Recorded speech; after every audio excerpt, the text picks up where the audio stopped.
Okay. We're going to see Dunkirk. That we are. I'm excited. I haven't seen a Nolan flick in a while. Yeah, you skipped out on Interstellar, didn't you? Yeah, I've seen all of his except for Insomnia and Following. That was, I think it was his first one, but I think that one's hard to find. Yeah, I guess Rises just hurt me so much that I haven't... I've heard Interstellar's good. I still plan on seeing it. I'll probably after Dunkirk, maybe this weekend or the next, I'll get around to watching it. Yeah, get back into the Nolan kick, essentially. Yeah, I fell out with Nolan after Rises, and now I'm coming back to him again. It's...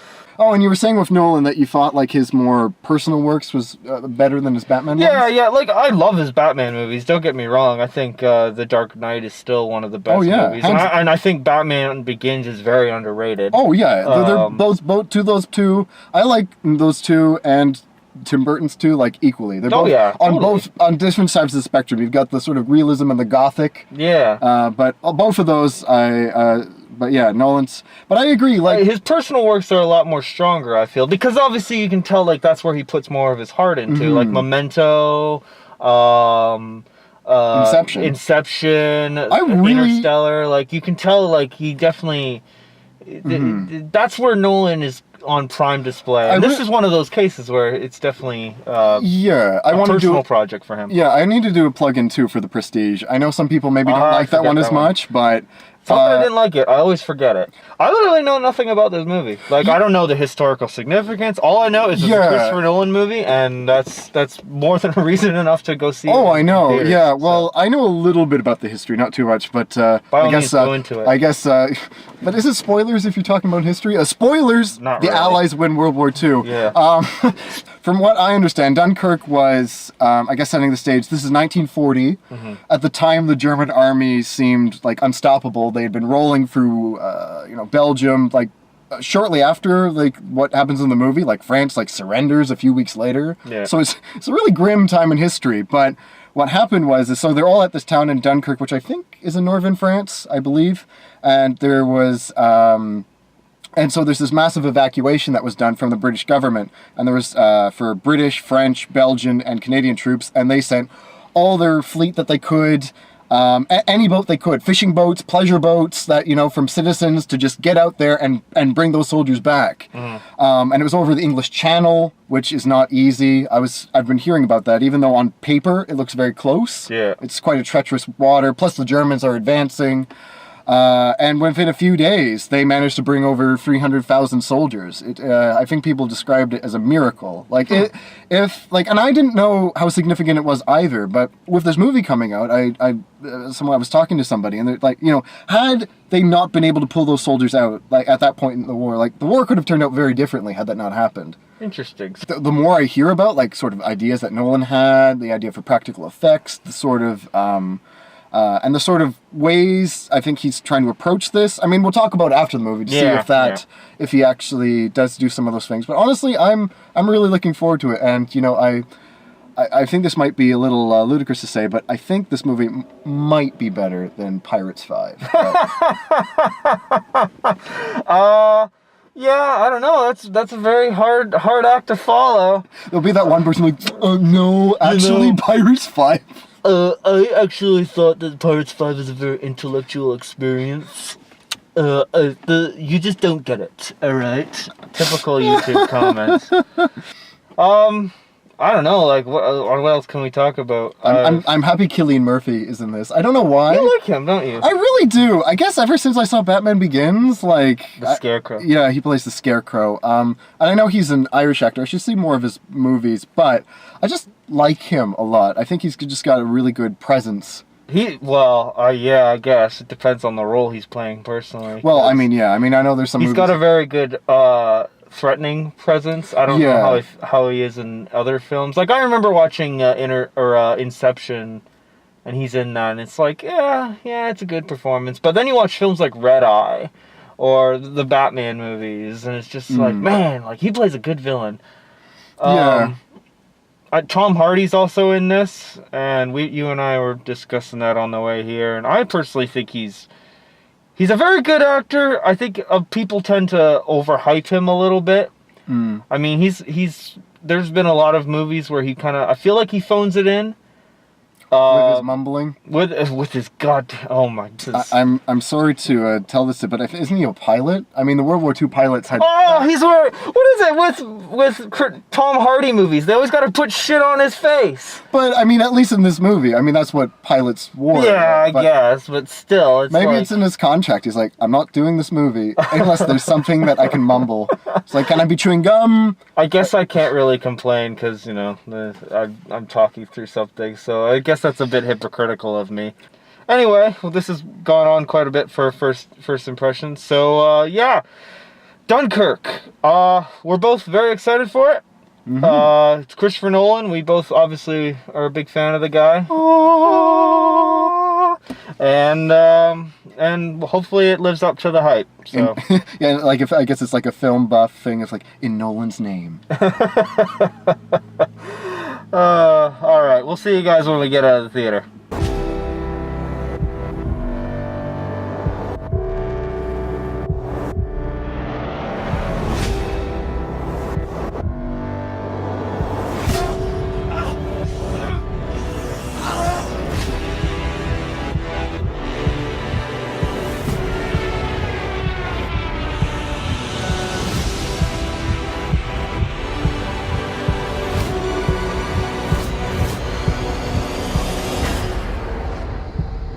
You can practically see it from here.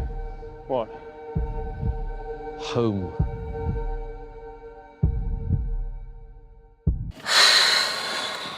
All right. Dunkirk. Why don't you go first? You've been taking the notes. Well, let's just do first. Let's just start off with pass or fail.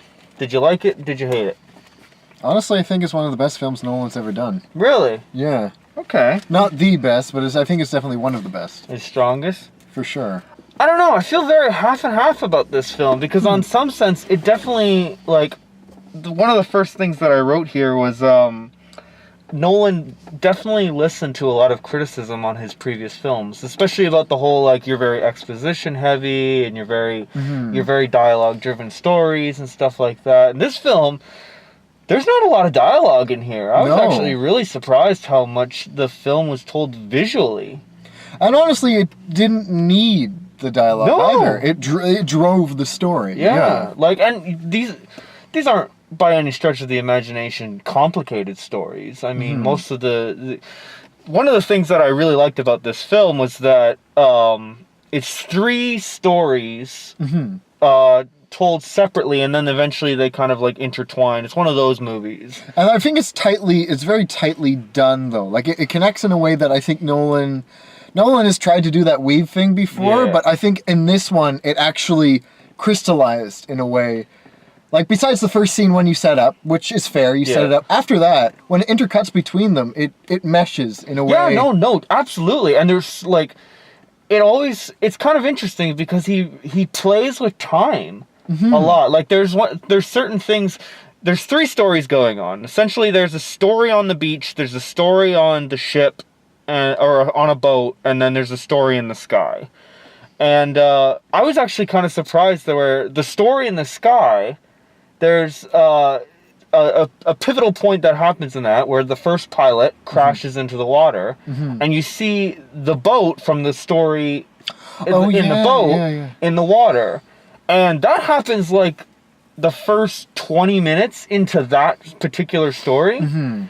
But then it takes like an additional 20 minutes for the boat story to catch up to that point.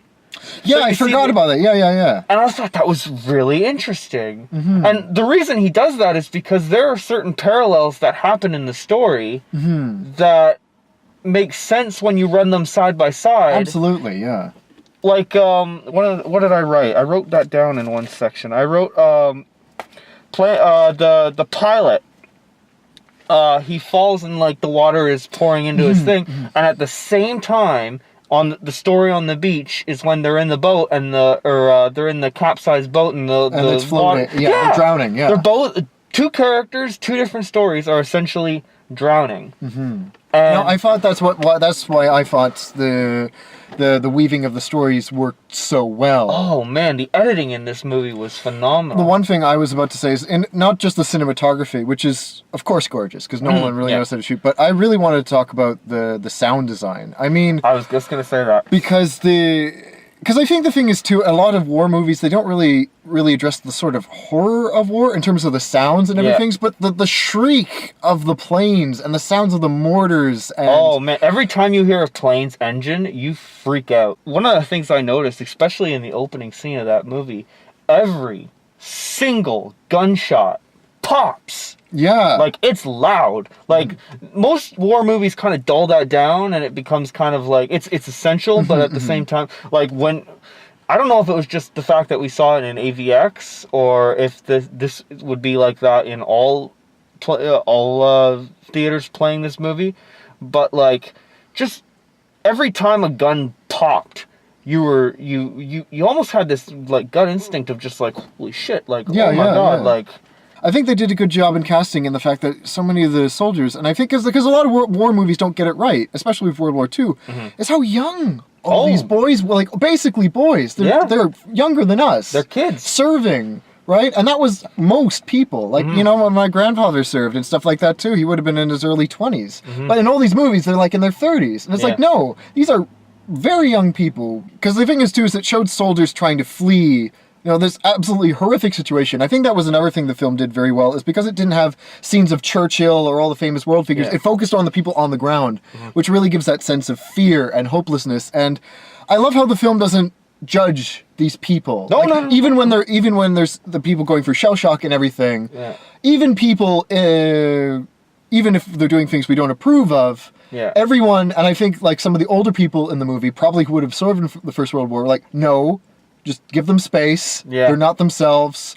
They'll come around maybe, but just, there was that some sense of empathy, because at the end of the day, it's just, they're all in it together. Oh, absolutely. They're all in it together, and I think that sense of solidarity and it coming together, it was, and the way how it ends with like one of Churchill's famous speeches there, like the "We will fight on the beaches," that's one of the most famous speeches he gave. Like, that was just so powerful. Yeah. So I mean, a lot of the stuff I was thinking of overall, but I think it's one of his most powerful movies. On one hand, I really love this movie. I think this is one of Nolan's most technically amazing movies. Oh, of course, yeah.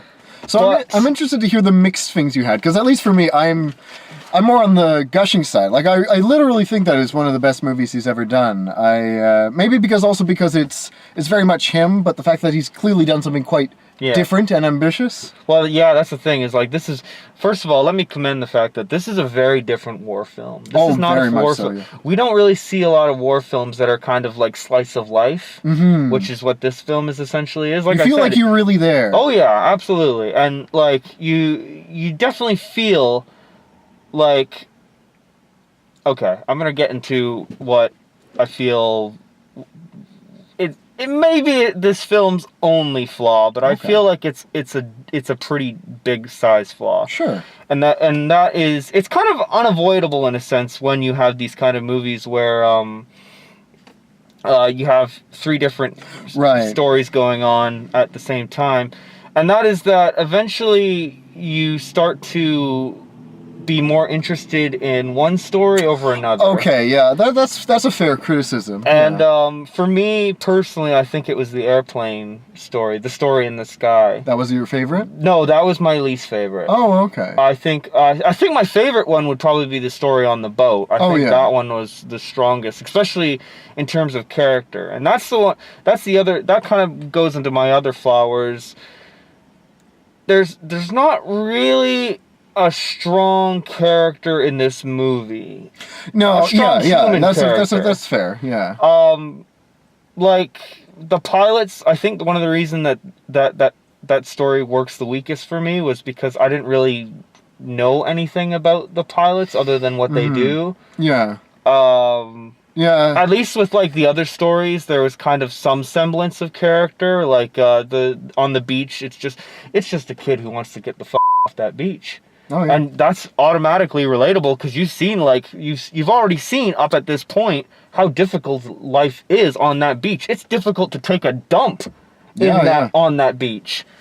And yeah, if I was in that situation, I'd want to get the heck out of there as well. Yeah, yeah. So that automatically has empathy. And even with like the commanders and stuff, you get a sense of where they're coming from. Yeah. But you don't get that with. And I think that's the thing with like, I don't know how you transfer like that with pilots, because pilots, at most, because of what they're doing, all you can really do is get a bit of banter, right? Yeah. So I can see what you mean by that. That's what I felt the film needed, though, was a little bit of banter between the pilots before that we could get to know them a little bit better. I see. Like, I'm trying to think of how I would describe Tom Hardy's character in this movie, and I'm drawing blanks, other than he's the pilot. Well, I guess the only thing I would say from his character arc is, I mean, very clearly from the fuel gauge, you get that sense that no matter, and the thing is too, is he sees the bombers and everything, and it's very clear that he realizes, because he just sees what's going on down below, that they need me. I guess, yeah. Even if I'm not going to make it home, they need me, and I need to do this. You know? Okay, yeah. That is definitely a character. That is definitely a trait. And I know that's not much of a character, but I don't really know if there's much you could do. But I also think that was the smallest of the three stories, right? That was, yeah. So I think that, I guess, is its side, because honestly, you're right, though. You can't. And I don't think they really could have had a banter scene, because that would have thrown off the whole tone of the movie either. I don't know. I feel like a little bit of banter at the beginning would have worked. Maybe. I don't know. I think it was also very smart of Nolan to not show the Germans really at all. There's sort of this terrifying force like that's just out of reach, but close enough that can harm you. That's true. I never thought of that. You never see a German. Well, I mean, at the very end. Very, very end. But I can't take credit for that. I was in the reviews. They mentioned that, so it's not like I was like, oh, that was the one thing I did read that. Going into this, I can definitely see and the thing is, that's terrifying too. And they get those leaflets, right? And like in war, they would send those leaflets, like surrender, right? Yeah. And you see this map, and it's all of France, just except for this small bit, and it's like, this is it. Yeah. Do you know, like, that would be terrifying. And I love the fact that he wipes his ass with those leaflets at the beginning of the movie. Oh yeah. Again, like, that's a perfect way of showing a character without saying a single word. Yeah. That's a guy who sees all this propaganda that's saying, like, you're gonna die, and he's like, you know what? No, I'm not, and I'm gonna wipe my ass with that statement. Oh, yeah? Yeah, pretty much we covered all my notes, honestly. Okay. What about you? What did you... Honestly, that's our part what I was just going on. Those were some of the main things I got. I think it's a very powerful war movie. Mm-hmm. It was. And, I in some ways, I wish there were more war movies like it. Yeah. Because I think, that's where it just felt very real. Mm-hmm. And I think it just reminded me of, stories of, just all sorts of people serving, mm-hmm. and... I definitely feel like this is a very strong emotional film. Mm-hmm. But... I don't know. It's one of those things where, like, in terms of story, it could have been a little bit strong. Not story. The story is fine itself. Mm-hmm. I guess it's characters that honestly kind of ended up being this film's Achilles heel, and not like all the characters, just the little ones in particular. Particularly the pilots and the kid. Like, they were the only characters that I was like, could have spent a little bit more time with them. I think that is a fair criticism. Overall, though, I think this was one of Nolan's best, mm-hmm. and I really, really enjoyed it. I'm glad I saw it on the big screen. He's definitely one of those directors that just doesn't treat his audience like stupid pigs, Well, I think there was that joke, I think someone on YouTube once said that, what was it, that Nolan is the Michael Bay for people who have read a book? Yeah, exactly. It's just... But it is nice to watch movies and be like, oh, this is engaging. It's exactly. It's interesting and engaging, which you don't always get. No, you don't. And so I've come back to you, Nolan. I'm sorry that I've been so skeptical, but I've come back with renewed vigor, I guess, towards your work. Well, that's good. I'm glad you'll be getting more into his films. Oh yeah. Well, I always liked his movies, obviously. Yeah. But gives me more of appreciation, right? Mm-hmm. All right, let's do our final thoughts. Sure. So, final thoughts.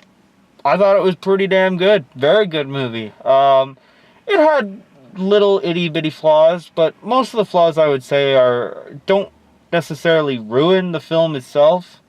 It's definitely one that you have to go see in theaters. 100%. Go see this movie in the big screen. And once again, Nolan proves that he is a totally capable director. He can do no wrong. Or, well, I shouldn't say he can do no wrong. He can do... No, he can do no wrong. I think it's very fair to say, yeah. Yeah, I mean, I think it's one of the strongest films he's ever done. And I'm really looking forward to seeing these new direction he's Where would you rank this in, like, your top Nolan movies? Because I'd probably put it above The Following and The Prestige, but it's definitely not high as Memento, Inception, and Interstellar. I honestly, like, not that I've rated them all, but I'd probably put it at, like, number 2 or 1. Like, really, it's up there for me. Oh, wow. All right. Doesn't detract from his other movies, which are great too. Yeah, but I think not only is it a very powerful war film, but it's because it's quite different from his other work that gives me extra. And yeah, definitely see it on the big screen. I think it's definitely been one of the best films I've seen in quite a long time. So. All right. Well, guys, that's our thoughts on Dunkirk. Thank you guys for watching. If you've seen the movie, by all means, hit the comment below. Tell me what you thought on it. If you like this movie review, hit that like button. Every little like counts. And if you want to see more videos published every Friday, subscribe. And I'll see you guys in the next one, which I believe is Atomic Blonde for me. Ooh.